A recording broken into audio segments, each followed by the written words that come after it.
Yeah, hello YouTube friends. Just a quick, so a while ago I just posted practicing, basically noodling, but with a purpose of trying to stay on the away from the downbeat. And as you could see, some of those I was missing terribly, but that's the whole concept.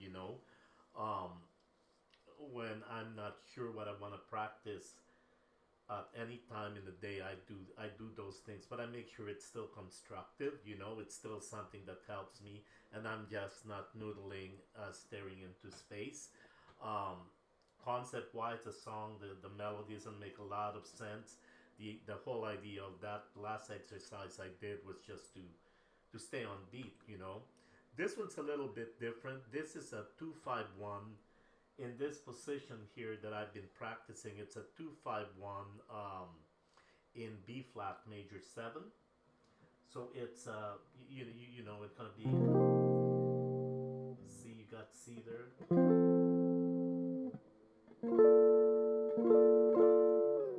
Those are based on the and what I'm practicing. It's just in this position. There's other positions here, but I'm limiting it to one position until I really master it.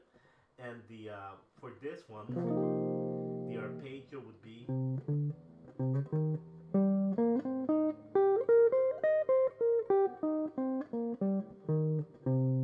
and then this one.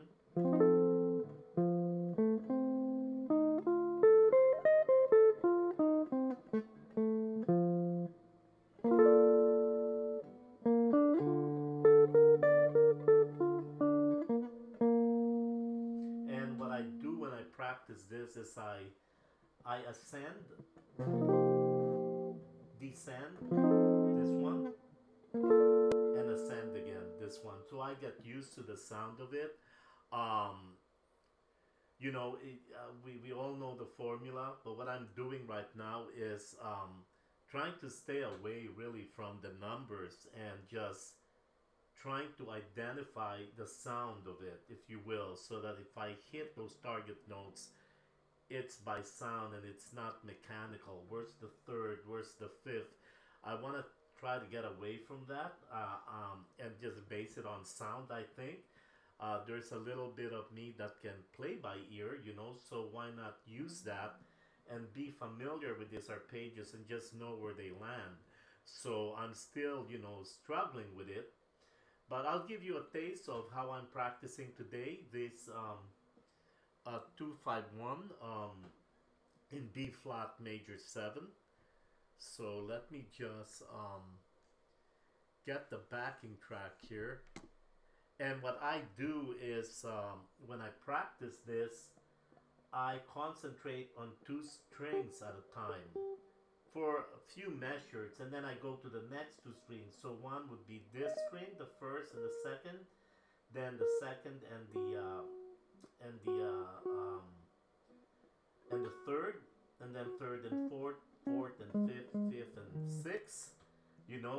Just getting acquainted with the sound and what sort of combinations I can do given any measure if I just stick with one string.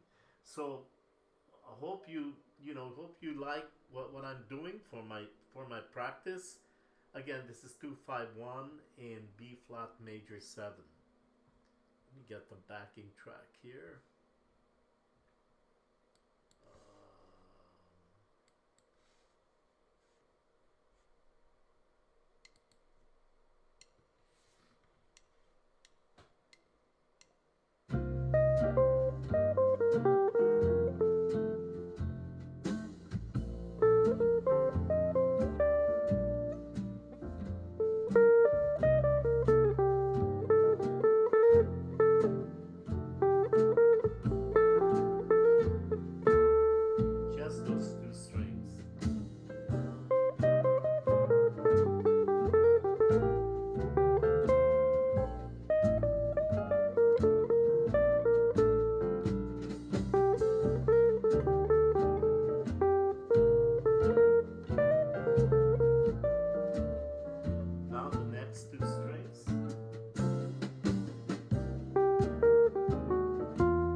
This is now the D major 7 scale, really.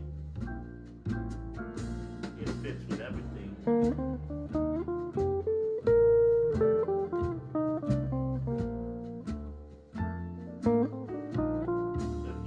If I get lost, I can always go back to the major scale and it'll sound good with all those changes.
Taste of what I do, working on the 251 and then later on going to this position lower on the fretboard here, and then the next step would be up here on the register. I'm making use of a book too that's sort of coaching me on how to do these, and there you have it. Those are the positions of the arpeggios of the 251 I was working, which was the C minor 7, the F7, and the D flat major 7. This is the entire, net right here. But right now I'm really concentrating on one position because it's best to know that, and then maybe concentrate on this next position, and then this next position, and then mix and match them. All of this time doing 2 strings at a time, I think that's what's working for me, and not so much getting bogged down with the 1-3-5-7, 1-3-5-5-1, all of these, knowing that that's the formula, but really I don't want to think in terms of numbers and where those numbers lay on the fretboard. I want to think of those as sound. I know the sound, and what sounded good when I hit that chord tone when it changed is what I'm after. And then maybe on